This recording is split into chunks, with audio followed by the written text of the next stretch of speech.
Puisque techniquement nous sommes sur la forêt de Villers-Cotterêts dans l'Oise, différents films dans un temps futur, et aussi c'est un gros projet de... Et en 1940 on retrouve ce même char, mais là il est complètement dépassé, notamment dans les Ardennes, des combats de chars avec les FT, on en a sur le secteur de... Voilà, donc un char mythique qui...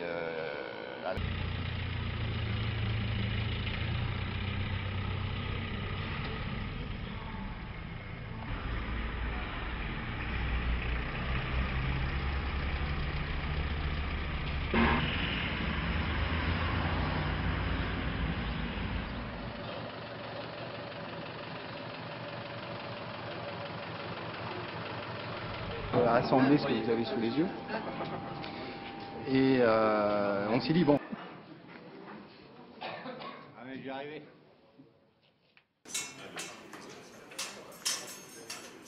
Monsieur le sous-préfet, mesdames les élus, monsieur le président de l'association, chers amis, chers élèves, merci d'être présents aujourd'hui. Donc nous sommes là aujourd'hui réunis pour une présentation du travail et du partenariat qui existe entre l'association Le Miroir et le lycée François Bazin concernant la restauration d'un char FT-17 dont vous allez voir un petit peu les contours immédiatement après cela. Donc effectivement, je représente l'association Le Miroir. L'association Le Miroir, c'est une association loi 1901 qui a été créée dans les Ardennes en 1992. Cette association a pour but de réunir des collectionneurs et passionnés de la guerre de 14-18 pour mettre en commun leur passion, leur savoir, leur connaissance pour ce devoir de mémoire qui porte haut les couleurs de notre association. Le projet du char pour nous a été un vecteur parce que nous avons beaucoup de matériel militaire, mais nous n'avons pas de matériel roulant. Et le char Renault FT-17, c'est le premier char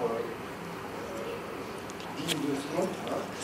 Et nous, l'objectif, c'était de descendre les Champs-Élysées, parce qu'on nous l'avait demandé, avec le propre char FT-17. Donc un jour, on s'est dit, ben, pourquoi pas nous, on est techniciens aussi, on est pour la plupart des anciens Bazins, on va se mettre à concevoir ce projet et à relever le défi. Donc c'est ce qu'on a commencé à faire. Il y a quelques années, on a démarré un char FT-17. Ce char FT-17 que vous allez voir a vu le jour dans mon ancien atelier, une usine que je possédais à Revin. Et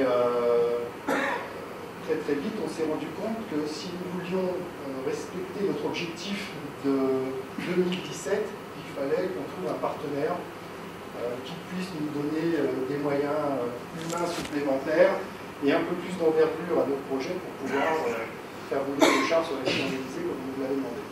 Alors tout naturellement, on s'est tourné vers le lycée Bazin, puisque connaissant bien l'établissement. Nous avons en fait intégré le projet des collègues de technique en 2013, quelques semaines après que le char soit arrivé donc, dans nos locaux, puisque nous avons reçu une lettre de notre inspectrice pédagogique régionale pour en appel à candidature sur le cadre de la mission du centenaire de la Première Guerre mondiale, de commémoration du centenaire. Il nous a semblé donc évident, avec le char qui vient d'arriver, de faire rebondir un petit peu cette action de restauration d'un char en proposant donc une exposition sur un travail pluriannuel, parce qu'on va prendre 4 ans avec les différentes classes qui vont travailler dessus. Donc l'idée était la suivante. Dès la seconde, dans le cadre du cours, vous avez vu CIT, amener les jeunes à faire des recherches sur le char. C'est un outil, donc je n'ai pas abordé l'aspect purement militaire, j'ai abordé l'aspect technique. Avant le char, après le char, tout ce que le char a apporté aujourd'hui au monde industriel.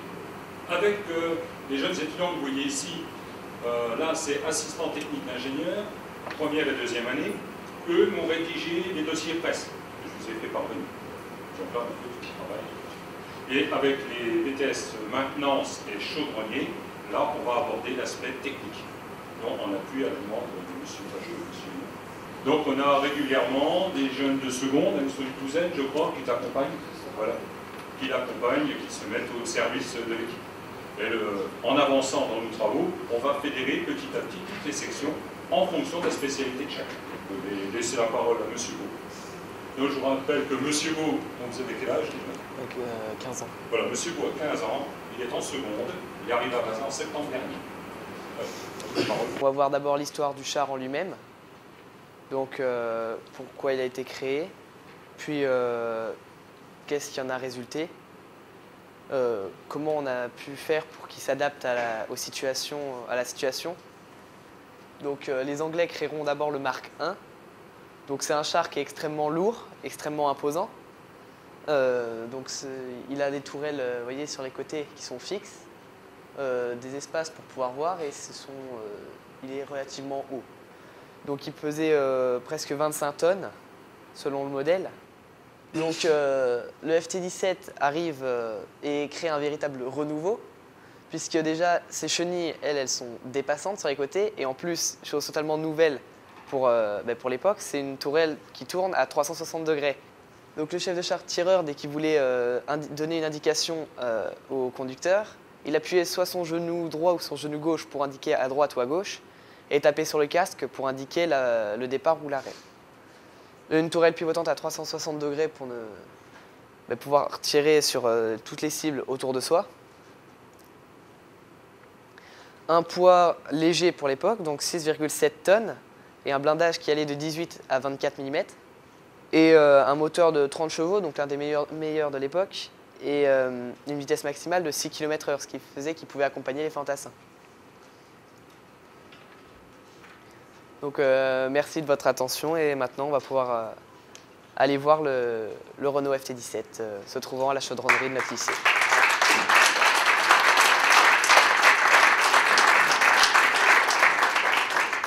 Je crois effectivement qu'on peut vous féliciter, jeune homme. Encore une fois, je suis toujours captivé par votre travail.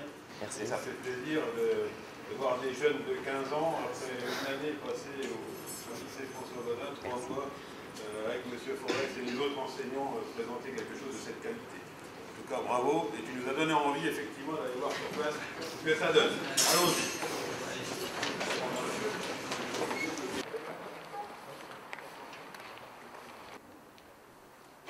Char, mais voilà, il y en a qui se sont fait la réflexion en rentrant, effectivement, il est petit. C'est vraiment un petit char.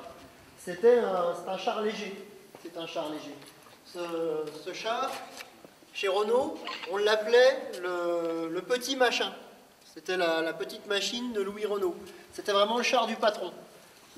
Donc ce char, qui était donc l'enfant d'un militaire, le général Étienne, et d'un ingénieur et d'un patron du monde de l'industrie, Louis Renault, n'était pas le premier char d'assaut, puisque vous avez vu que les premiers à avoir sorti des chars, ce sont les Anglais dès 1916, suivis des Français à partir de 1917.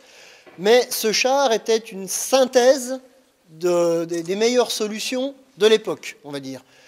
Déjà, c'est un petit char, parce qu'on s'est aperçu que des chars trop gros, dans cet environnement bouleversé des tranchées, n'étaient pas maniables. En plus, à l'époque, on ne fabriquait pas de moteurs suffisamment puissants pour qu'ils aient une motorisation qui corresponde à leur masse.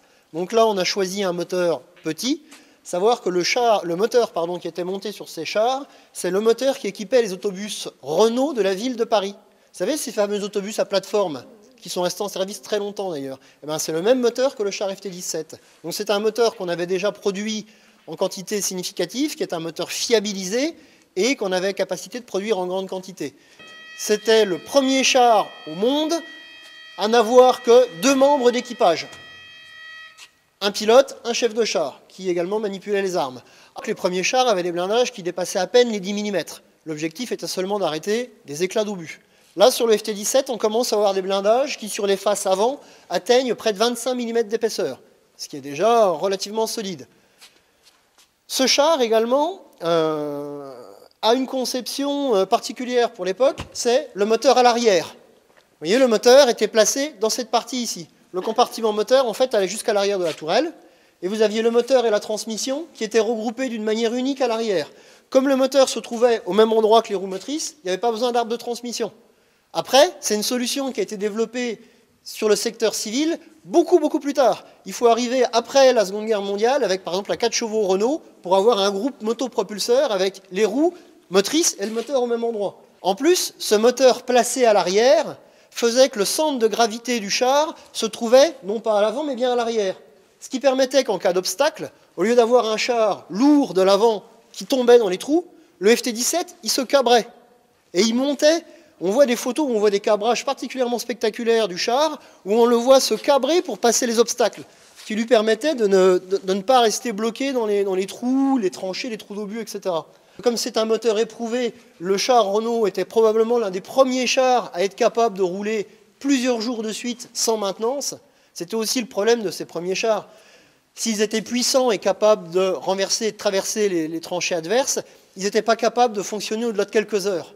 Donc très rapidement, les offensives se trouvent arrêtées parce qu'au bout de quelques heures, les chars, s'ils n'avaient pas été détruits, de toute façon, ils étaient en panne. Un FT-17 pouvait parcourir couramment une trentaine de kilomètres. Et là, vraiment, déboucher sur les lignes adverses et percer le front. Savoir, par exemple, que les tôles de blindage étaient fabriquées en Grande-Bretagne et en grande partie en Irlande, dans les chantiers navals qui avaient notamment produit le Titanic. Les Irlandais avaient été des métallurgistes et fabriquaient énormément d'acier pour les chantiers navals. Et les bateaux utilisent de l'acier sémenté identique à l'acier des blindages. Donc ces blindages venaient d'Irlande. Donc c'était vraiment l'une des premières grandes collaborations industrielles au niveau non seulement national, mais même européen. Et c'est en ça que ce char était réellement un char novateur. Juste une petite chose sur donc notre projet à nous du miroir. Ce char, c'est une reconstitution. Ce n'est pas tout a été fabriqué. Il n'y a pas de pièces authentiques sur ce char. Notre idée, c'est de faire un char qui puisse rouler. Nous, l'idée, c'est de faire un char qui ne dépasse pas 2,5 tonnes, on va dire, avec un moteur, on ne va pas dire moderne, mais quand même plus récent, qui puisse être facilement transportable et qui va démarrer non pas avec une manivelle et tout ça, mais avec un démarreur électrique et qui puisse être facilement mis en œuvre et facilement présenté, tout en respectant la silhouette et l'esprit du char d'origine, mais tout en étant utilisable et sortable. Voilà, c'était ça notre idée de départ.